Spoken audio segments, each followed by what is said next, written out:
Hello students, welcome back to my YouTube channel. Students, if you are new to my channel, please subscribe my channel and hit the bell icon so you get the latest notifications timely. So students, today's topic is distinction between transaction and event. So let's get started the video. So students, here are two columns, one is transaction and other column is event. So first difference is under transaction, it is a consequence of exchange. So students, what is a transaction? किसी भी तरह का कोई exchange होता है, अगर आप कोई ट्रांजेक्शन्स कर रहे हैं जिसमें आपकी परचेज इन्वॉल्व हो रही है, सेल इन्वॉल्व हो रही है, गिव एंड टेक हो रहा है, तो that is a transaction. So it is a consequence of exchange. जब आप किसी से लेन देन कर रही हैं तो वो हो रही है आपकी transaction. Whereas event, it is a consequence of occasion. तो इवेंट क्या होती है? कोई भी ओकेजन होता है तो उसका जो रिजल्ट है दैट इज़ अ इवेंट. कुछ भी हो रहा है वो इवेंट है. तो an event is a happening indicating a business transactions require a general entry has occurred. तो इवेंट क्या है कि कुछ परचेज हो रही है तो इवेंट हो रही है, सेल हो रही है तो इवेंट हो रही है. तो an event is a happening indicating a business transaction requiring a general entry has occurred.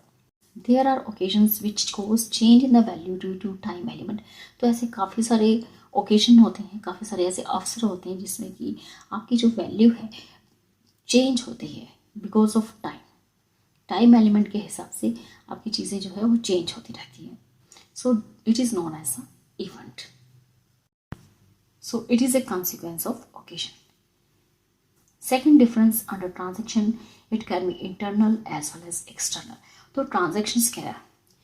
Transactions जो है हमारी इंटरनली भी हो सकती है, वो एक्सटर्नल भी हो सकती हैं, क्योंकि बिजनेस में इंटरनली भी काम हमारा होता है और एक्सटर्नल लेवल पे भी होता है. Whereas under the event it is always internal activity. लेकिन जो इवेंट है it is always internal activity.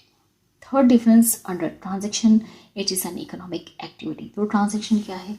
अगर हम कुछ परचेज कर रहे हैं, सेल कर रहे हैं, तो ट्रांजेक्शन्स हो रही हैं, तो यहाँ पे हमारा मॉनेटरी टर्म्स आ जाती हैं, जहाँ पे हमारा हम मनी देखते हैं, मनी वैल्यू को देखते हैं, तो वो होती है हमारी economic activity. Whereas under the event it is a historical activity. लेकिन इवेंट जो होती है वो एक हिस्टोरिकल एक्टिविटी होती है.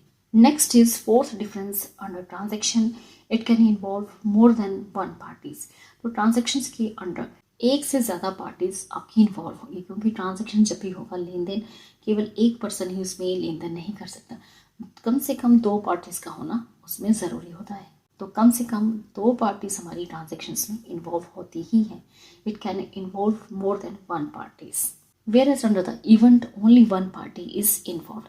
लेकिन इवेंट के केस में केवल एक ही पार्टी इन्वॉल्व होती है. Next is fifth difference under transaction, it involves quantitative as well as qualitative changes.